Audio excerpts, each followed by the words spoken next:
Hi, everyone, and thank you for taking time out of your day to join us in this ongoing commitment of Connection Points to bring you both actionable information that you can use in your organizations today, but also expose you to conversations about some of the biggest challenges that organizations, municipalities face in communications. I am thrilled to be joined here today by Juliet Pierre-Antoine. She is Connection Point's Chief Communications Officer. Juliet, thank you so much for taking time to be here. Can you just give us a little bit about your background for everybody who's joining? Sure, absolutely. I am thrilled to be here. This engagement has been riveting. I watched all the videos and I'm keeping up with the dialogue, and I know that it's really impactful and helpful for those who are tuned in. So, a little bit more about me. Again, my name is Juliet. I spent about a decade working for city government in New York City, two different mayoral administrations, did dealt with a lot of crises there. I consider myself a public relations professional with a specialty in risk management and crisis response by default.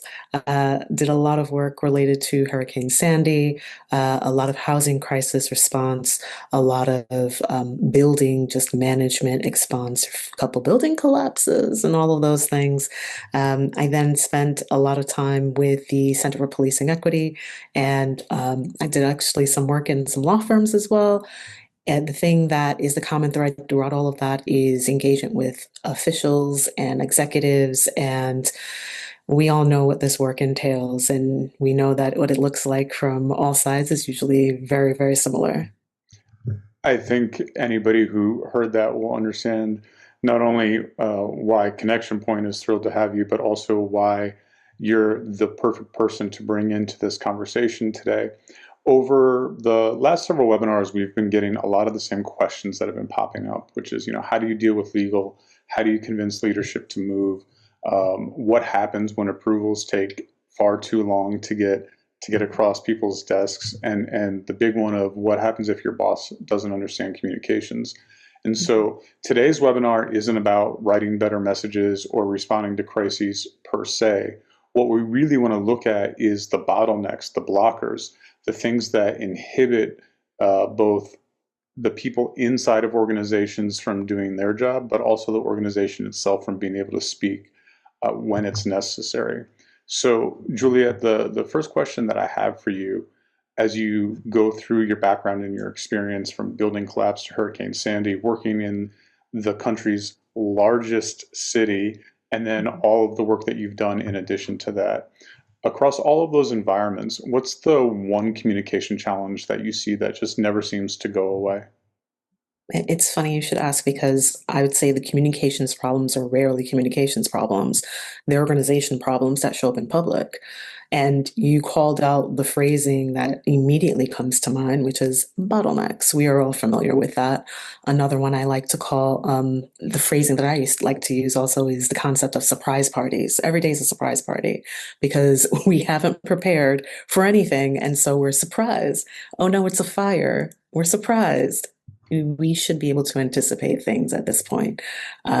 It's also that waiting game that you referenced, sort of the approval hurdles, and all of those things contribute to why it's never just point A to point B.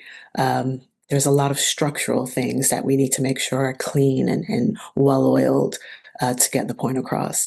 Um, I have a question right back for you if you welcome it. I know you've worked with a lot of law firms around the country.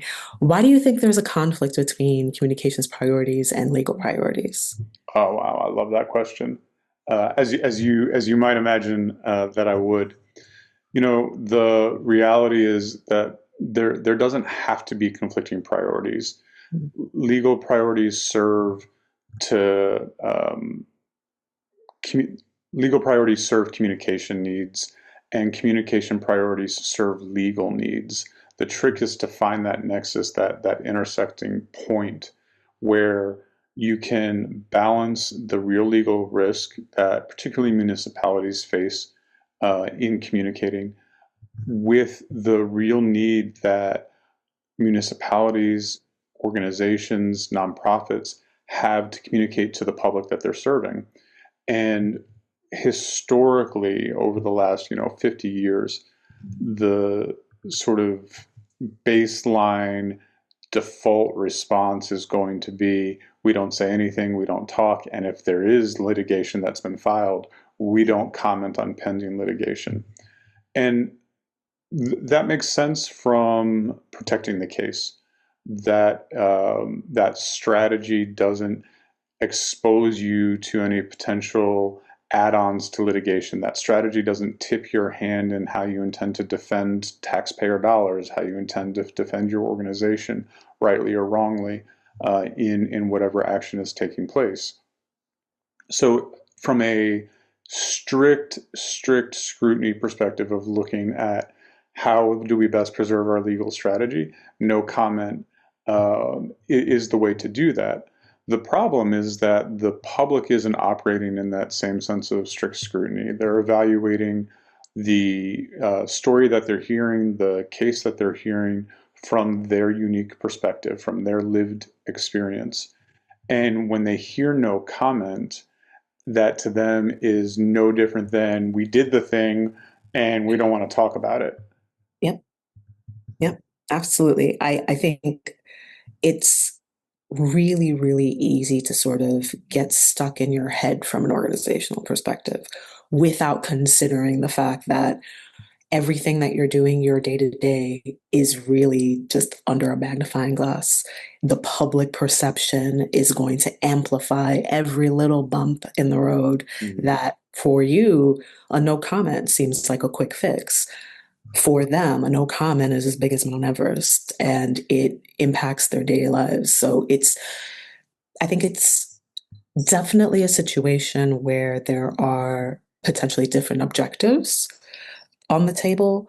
But I know in my experience in working with legal teams and municipal governments, it goes a long way once you've established those relationships. I spent a lot of time skipping down the hallway to legal Yeah. as a comms professional. Yeah, and that's it. It's relationships. Yeah. The second that legal realizes that you're not trying to sabotage, but you're actually trying to find a way to navigate the situation that you're Yeah. in a way that both serves legal needs and community needs to protect that long-term brand image and reputation, irrespective of what comes from the legal situation.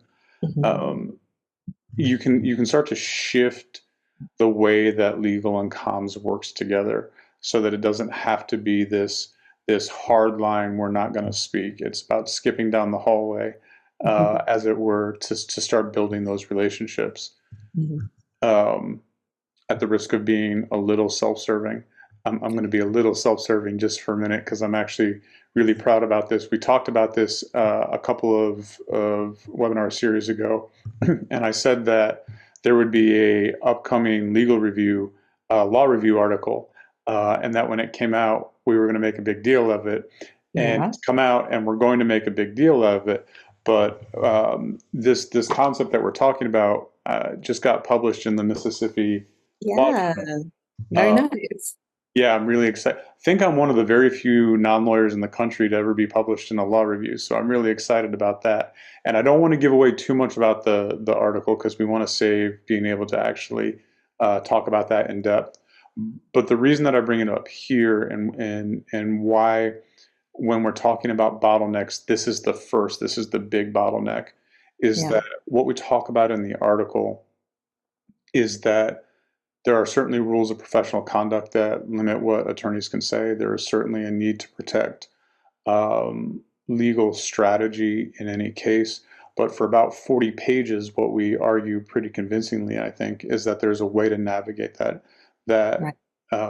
it doesn't have to be this bright line of Right. no comment.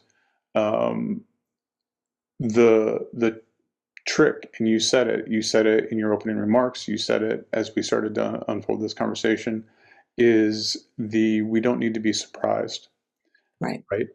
So part of building those relationships is planning, Yeah. having the conversations with legal. What are we going to do if there is Mhm. an action filed against us or a threat of legal action? how do we respond to that? Let's talk about that. Let's look at the agency's mission, vision, and values and find a way to be able to talk about that.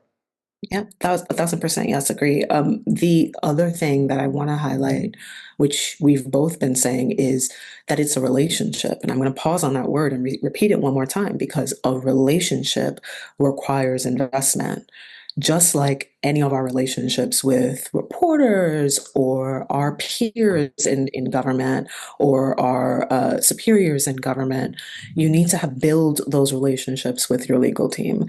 And what that means to me is if I'm working in city government and I know for a fact that there's been a lot of community noise around a specific location or a building, and um, I will go down to the legal team and say, hey, by the way, heads up, there's a lot of activity at 123 Main Street. Um, just for your knowledge. That way, 2 months later, if there's some legal activity involving 123 Main Street, I'm not surprising the attorney by saying, yeah, I can't say no comment. So let's talk about exactly what I can say. I told you months ago that this was of special interest for all of these reasons. There are going to be implications for us as a unit. And so all of that sort of give and take and sort of communication between those that you're trying to build a relationship with, it applies to attorneys as well. I really appreciate that you said that. The ongoing sort of theme that has emerged in all of these, and I touched on it at the top, is pre-planning, Yep. having the conversations in advance, building those relationships in advance. It's almost like if you do that, when 123 Main Street becomes a problem, I feel bad for anybody who actually has Yeah, that so address sorry. right now. Uh, when 123 Main Street becomes a problem, nobody's surprised. You've already Yeah, been in conversation. You've already built those relationships, and so for the legal side of things, you can start to work collaboratively as opposed to oppositionally, exactly. and find the pathway that's going to be best for the organization. And we could, and in fact, next month, hopefully, we will have a much deeper conversation about the legal issues. But that legal serves as one roadblock, and it's a big one. Yeah, Uh, Leaders of organizations certainly tend to um, take legal counsel as hard and fast, almost a gospel truth, as it were.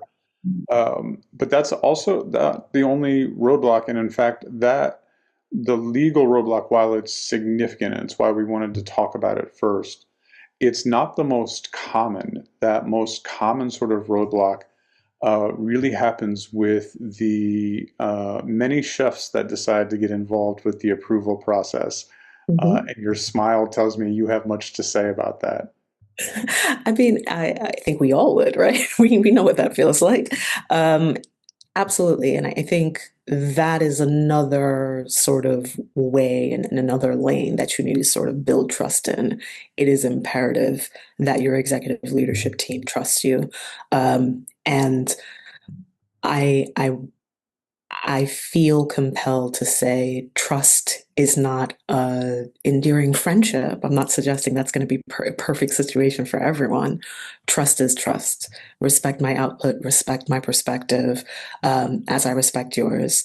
I'm building a portfolio of evidence that proves that what I have said can be is proven to have come true, good and bad. For people like us, more often it's the bad. I said this would happen, then bad thing happened. Oh, look, should have listened to me. Yes. Building that trust is going to be important. So not only are we carrying the weight of building trust with legal, as we stated, we need to build that trust with executive, and earn that seat at the table. And I say that in this way because I realize that that is not just a flippant statement to enter into the conversation. That is a weight, for a number of reasons, depending on your circumstance and situation, but it is imperative.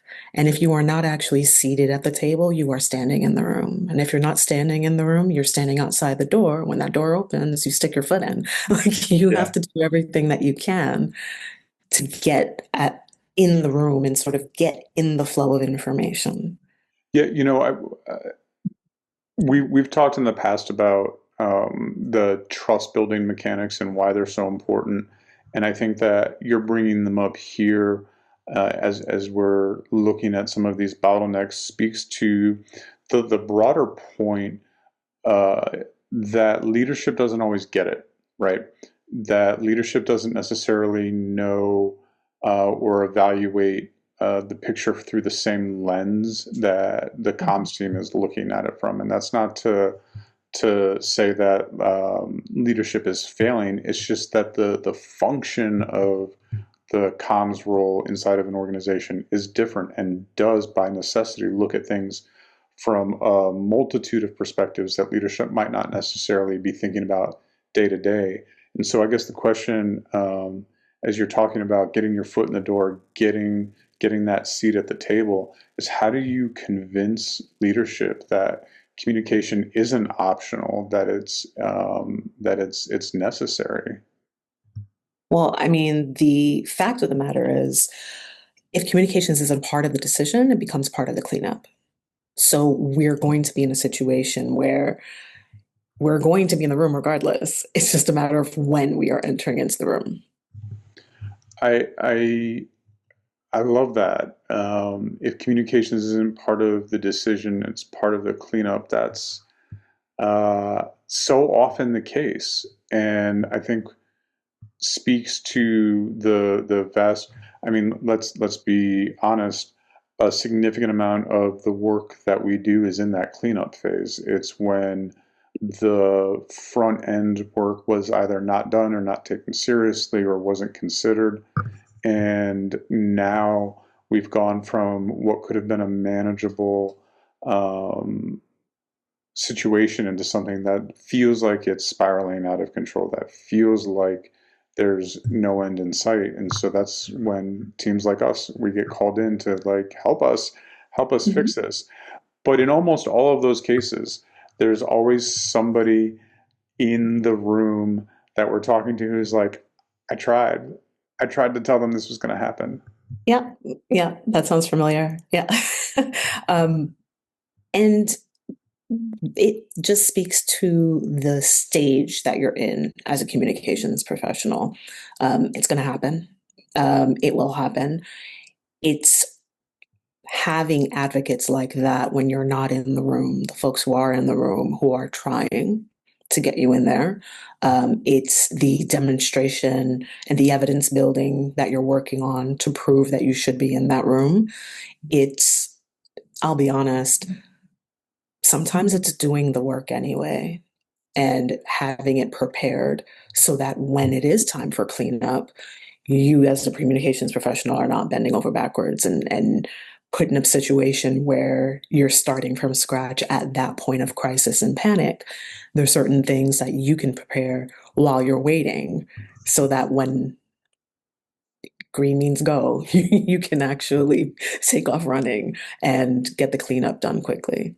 For sure. One of the things that we're trying to do with this commitment that we're making to come forward once a month and talk about things is this actionable things that you can do right now. And for me, this section, this conversation that we're talking about, speaks to that because I want to lift up something that you talked about before the a couple of times now actually in the I told you so moment where you're actually that future forecaster, right?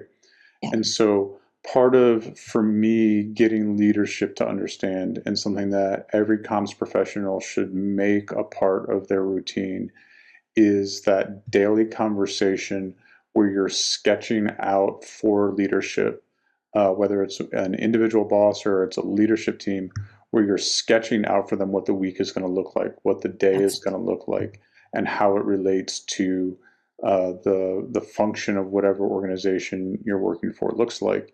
And when you do that, we do this all the time with clients where we will sit down, talk to them, and then outlay for them. Listen, over the next 7 days, this is what coverage around this story is going to look like.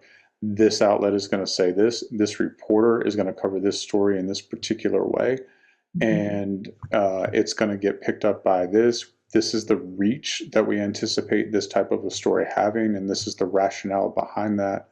Mhm. And then a week later, everything that we said was going to happen happens, and they look at you and they're like, "How did you do that? What magic 8 ball do you have?" And part of my brain goes, "Communications is a profession.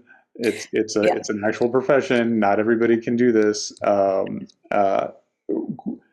Sidetrack moment, as so often happens with me.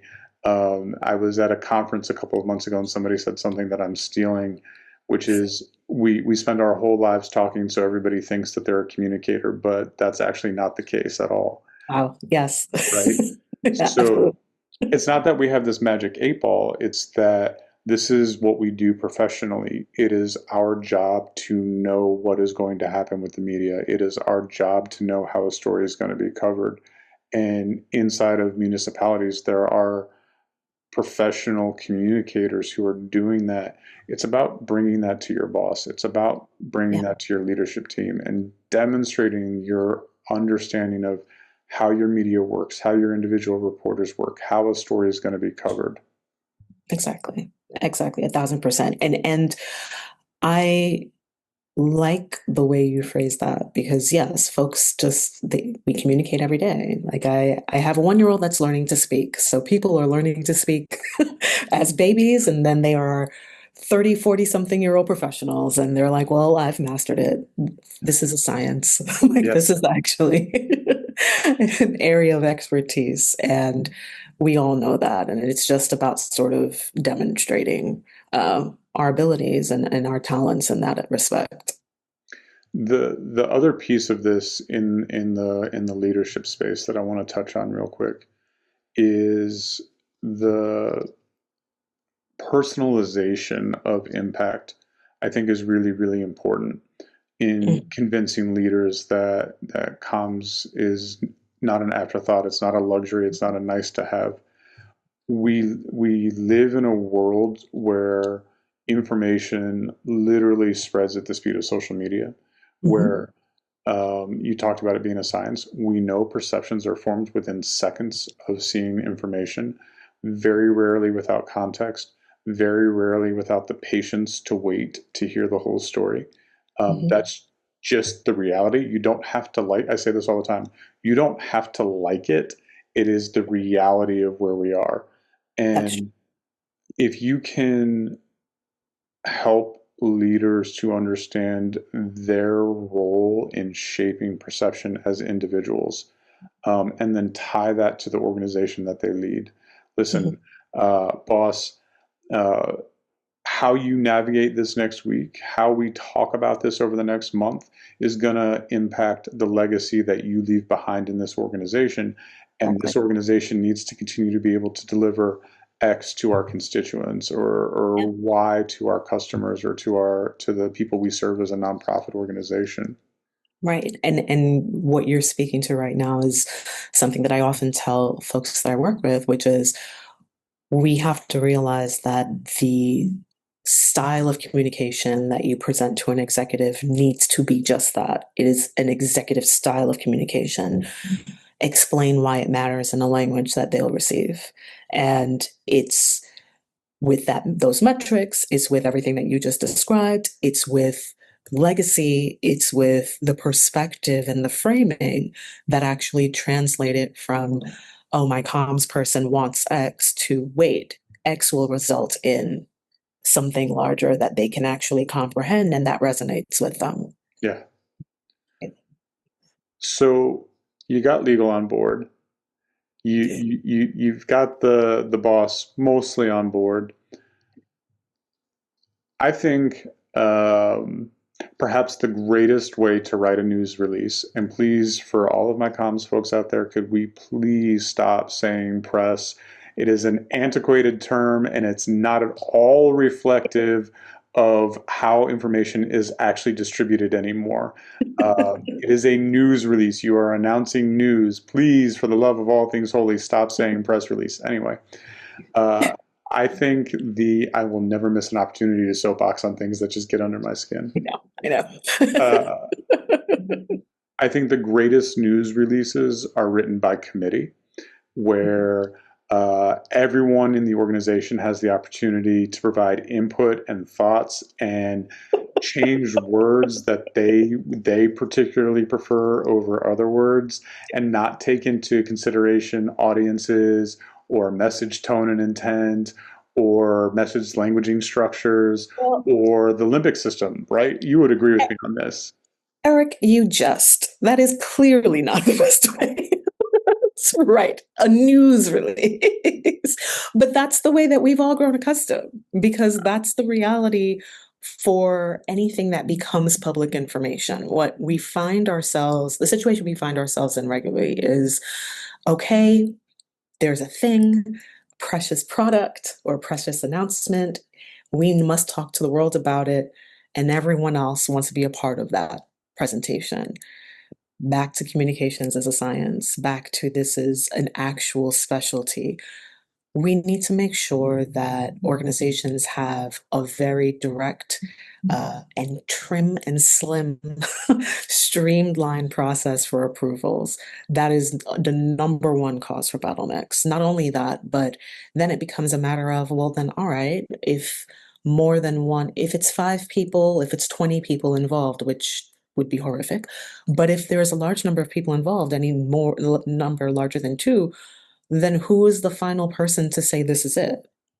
That becomes an issue. And then when can we hit send? That becomes an issue because as communicators, we know that there are key days, there are key times. Maybe you had an exclusive lined up with a reporter.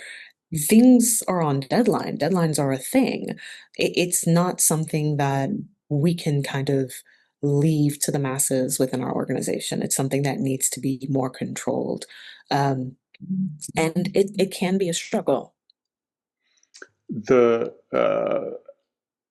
magic piece of this for me, and again, one of those actionable things that we want people to take back to their organizations today, is one, you should, as a communicator in your organization, if you have the opportunity, be having conversations with those, not just your senior leaders, but those mid-level managers, and explaining to them how you do what you do and why you do what you do. But also, I like to present people with scenarios to show the difference between what people think is good communication and what actually is. And so one of the first things, whenever somebody, we've both had this experience of working in organizations where you go to the subject matter expert or the product expert or the agency director and you say, listen, we need to talk about this thing. Tell me a little bit about it. And what they almost to a person say is, well, here's what you should say. And I stop them and I'm like, I didn't actually ask you what I should say. I asked you to brief me on the facts of the situation. And what I've found is when you have those conversations with them and it's not a high stress situation, you have a little bit of time, and you say, tell me why you think that's what I should say. What you'll find almost all of the time is that they're presenting information to you from their perspective, from the thing that they think is the most important, from the thing that in the way that they want this thing to be talked about for whatever specific interests they have. And they're supporting that through this document. And what I do with them then, and this is part of training the organization, having those conversations about, as you've said, the science of communication, is get them to understand that when we put together information in a news release or a social media message or talking points for someone that's going to go out and speak, we're thinking 5% about what they want to say and 95% about how is every audience hearing this message going to receive it? What are the unique interests and values that they're carrying forward that are going to shape how this message is received? What are the words in this sentence going to do to each one of those audiences? And then what is the long-term exposure to the organization in that situation? And also, how is the media going to take all of that and cater it to their specific audiences? Right, right. Not everyone could do that, right? No. Well, and this is the thing, right? This is why we wanted to have this conversation, is that this is a huge area of consternation for people. Yeah. That it's either the organization is waiting for all of the information to be delivered because there's this magic moment when you have a perfect amount of information. Right. 50 people have to inject their opinion on what should or shouldn't be said. And, I love document sharing websites, but I'm not going to name any of them. But, there's nothing like going into a draft and seeing 64 different names, leaving comments and suggested edits on Yeah. something. Yeah. And they've not bothered to ask questions about why this was structured this way. What was the rationale for putting it this way? Yeah. I mean, well, and it gets to a point, and I feel like this is where you're leading me. It gets to a point where you have to determine when is enough information enough. How do we make that determination? How do we get past this point, this freeze point? Because again, life is happening all around you. There are going to be deadlines, there are going to be all these other things. How do we get past that point? And it's something that it needs to be something that we preemptively solve for or start to do the labor to solve for before you're in that moment, before the draft has 20 million cooks in it, before, hold on, the reporter that I actually teed this up with is expecting to receive this in 2 hours. The work on that starts months before, maybe longer, depending on how many relationships you need to build with your organization. Yeah, I so appreciate you for saying that. I'm the high priest of pre-planning. I talk about it all the time. I talk about how important it is because in the moment, and just by default, because of what we do, we spend a lot of time thinking about crisis. We spend a lot of time thinking about urgent situations. Those tend to Yes. be the most high pressure. But this is translates across every type of forward-facing public communication that you're going to do, that there's going to be competing pressures. There are going to be um, uh, various interests, and whether that's from your internal, the employees of your organization, from external media, from external special interest groups, or even from elected officials, there's going to be all of these pressures on the organization. And so the more hands, the more opportunities you create to dilute, flatten a message, miss strategic communication points, the more you're setting yourself up for failure. And that's unfortunate and it's avoidable. Yeah. Well, I'm actually very curious that since you've brought up this point, you have a book. You have a book titled The Politics of Crisis. And with that in mind, I have to ask you, how do you stay focused on the public when there are so many competing pressures? Uh, it's a phenomenal question. And it's probably the single hardest thing for an organization to do because the biggest communication delay isn't from legal, it isn't the media, it isn't the 80 million hands inside of a news release being edited. It's organizations that are waiting for a certainty that's never going to come. That is the single biggest bottleneck that comms professionals face in any organization. And it gets spoken about in myriad of ways, from everything from that'll never happen, we have to wait, to we're not saying anything until we have 100% of the facts confirmed, to all of the various ways in which people, you can see them slowing down the process, and they're slowing down that process out of fear. And more often than not, that fear has a political edge to it. It's, what are our donors going to do? What are our elected officials going to do? What are our constituents going to do with this information? And so you can see people in real time scrambling through their brain, trying to find that moment of certainty, that moment where they're like, yes, this is it. We're 100% protected. And the reality is that moment never comes. It never, ever, ever, ever comes for any organization. And that's not just a speculative statement on my part.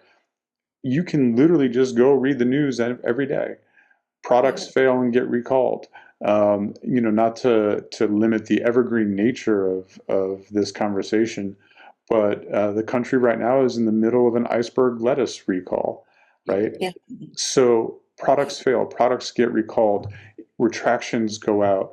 Uh, uh, Municipalities announce new initiatives that then collapse, and it happens day in and day out.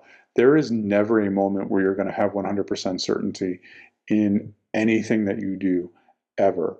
And the what if that I always like to throw at people is, okay, you're waiting for this magic moment. What if aliens land tomorrow? What is that going to do to your? And it's such a ridiculous thing, right? And Yeah. it doesn't have to be what if aliens land tomorrow. It just happens to be the one that I like to go to. But what I'm trying to demonstrate is the absurdity of this belief that you can have certainty in this world. We live in Yeah. an uncertain world. We live in uncertain times. Every generation likes to think that this is the most impactful moment that's ever existed in human history. I'm not going to go that far. Uh, but the one thing that has been true about human history since we started learning to record it is that the unexpected happens all of the time. Yeah. And if you are waiting for certainty, you are losing invaluable time to Right. message, to communicate. Absolutely. And this is where the pre-work that we discussed could be helpful as well. You can't wait for those moments of crisis. That's an amazing point. I deeply appreciate this discussion with you today. And I think it's because when you're working with fellow communications professionals, when you're discussing these issues, you really get to see sort of not just the commonalities, but the structures that are built into our expertise and sort of what makes how we can make sense of what is thrown at us in that world where there is nothing but uncertainty, to be honest. The I'm saying this, you already know this, you're on the inside of the team, but for everybody who's watching this, one of the big drivers of doing this series is and I'll just be fully transparent, we as an organization had an awareness that some of the things that we were going to talk about during the course of this ongoing commitment that we're making was going to be a little bit of the intellectual property that we own, a little bit of the strategic insight that we've built through blood, sweat, tears, study, research, publishing. And that was okay. We would be willing to sacrifice a little bit of that intellectual property for the idea that communications professionals across the country are all facing the same sort of challenges, and we all talk about them behind closed doors. But what happens if you bring those conversations into the spotlight? And how do you bring those conversations into the spotlight in a way that isn't just complaining? We could sit here, we could do 3 hours on why document sharing should be disabled for news It's true. releases very easily. But what happens when you start bringing tips and tools into these conversations and giving people takeaways that are real, tangible stuff that they can do right now that don't cost any money, that don't require you to download new software, that don't require you to pay to go to training? What starts to shift and change? And then how do we get people that aren't communicators to watch this, people who are in leadership positions, people who do run organizations, to start listening to this, to try to pique their interest? So, we try to choose topics and um, I don't want to say clickbaity, but we try to choose material that we think might be a little controversial or cause people to stop and listen, because what we hope to be able to do and what we want to equip communications professionals to do and what we want leaders of organizations to understand is that we get it. Their political pressure is real. Elected officials have agenda. That's real. Stockholders have an agenda. You have a fiduciary responsibility to your corporate customers. Nonprofits need donations and need to be seen as viable for their donors in order to thrive. These are not imaginary pressures, they're real, but we understand them. And communicators in your organization understand them. They're not ignoring them. What they're trying to do is create pathways to navigate all of those competing interests in the most holistic way that safeguards the long-term brand reputation and integrity of your organization. Yeah, absolutely. 1000%. I'll take your 1,000%. I like it. I like it. I just want to recap because I think that this has been a intriguing conversation for us to have, and certainly for me to walk through this material with you, because unlike all of the previous webinars and fireside chats that we've done, where we've been very focused on a specific topic, we wanted this experience to really be about addressing those questions that we're seeing, the emails that we're getting after the webinars and saying, hey, I didn't want to pop this question in the chat, but can you help answer this thing for me? This is all of the nitty gritty underbelly of comms working inside of organizations that isn't fun to talk about. Nobody wants to talk about the legal risk. Nobody wants to talk about there's too many hands in the news release. Nobody wants to talk about the political pressures that are very real. Those phone calls at 2 o'clock in the morning that are very real. But we have to. They need to be brought into the light, because the more we can expose people to the reality of what is, the less mystery surrounds how comms operates, how decisions are made, the better communications become, the more trust we Yes. build with our communities. Yeah. And trust is key. I think every single relationship that is required for every single communications professional requires trust. And so that is what we need to invest in. We have to put that sort of social labor into as a communications professional. So 1000% again. Look at you, 2000%. Listen, I love social labor as a term. That's fantastic. That's what it is.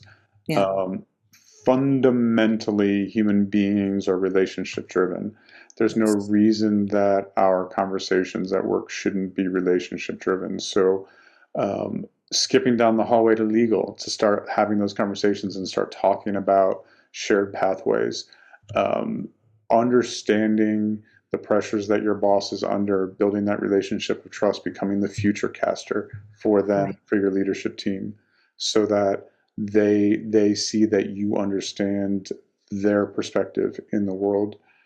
Convincing your organization that there is a science to communications, that it's not just, we're not haphazardly throwing words on a page, nor are we using chat GPT to construct news releases or social media messages and then leaving the prompt, and I'll stop, that there's an actual real science to communication. There really is, I promise you. Sure, there's an art, but there's an actual science about message penetration and neocortex processing and how the limbic system gets involved. Like, there's a real science to it that we Yeah. think about.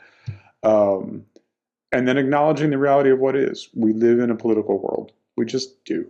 And it Right. does no one any good to pretend that we don't. So have these conversations in the open, acknowledge that those pressures are real. If you can take those things away from this conversation and find the applicable opportunity to start addressing those things inside of your organization, you can move. It's not going to be perfect. You're not solving the world's problems tomorrow, but you can move that needle, and progress is what a learning organization is all about. So with that, Juliet, do you have any final thoughts you would like to share? I just want to piggyback off the last part of what you said and emphasize little by little. And so for everyone that has viewed all of the outputs that we've put out there and had burning questions. I hope information provided today gives you some sort of insights or ideas or, some suggestions, some guidance that is helpful. The main takeaway I think I would recommend you walk away with is that this is a little by little. You make progress, you start building. It's, I'm not going to tarnish the evergreenness of this video, but it is a certain point of the year. If you start today, by this exact point next year, you're going to see progress. It's little by little. Um, Build those relationships, skip down the hall, be a future caster, like Eric said. You can do this. And the reason you can do this is because you are talented at what you do. If you are at all interested in finding out if your organization is ready, if you've done the work, Connection Point has a signature product called the 10-minute crisis test. There will be a QR link on the video at the end. It is a free, no pressure, no sales call assessment. You can book a session, and in about 10 minutes, we're going to give you a score. We'll walk you through what that score means, how we've come to that evaluation, and you never have to talk to us again if you don't want to. This is again about equipping organizations with information, with actionable tools, techniques, skills that they can take and start to make changes today. Juliet, I get to see you every day, and I'm almost every day, and I'm excited about that. But I'm really appreciative for you stepping into the public space with me for the last hour or so to have this conversation. I appreciate your experience, your depth, your wisdom, and your insight, and I have no doubt that everyone who is watching this will have taken away fun tidbits from you, as I did through both skipping as a necessity for comms and social labor. So, Juliet, thank you so much. I'm so happy to be here. Always love to be in conversation with you. Thank you.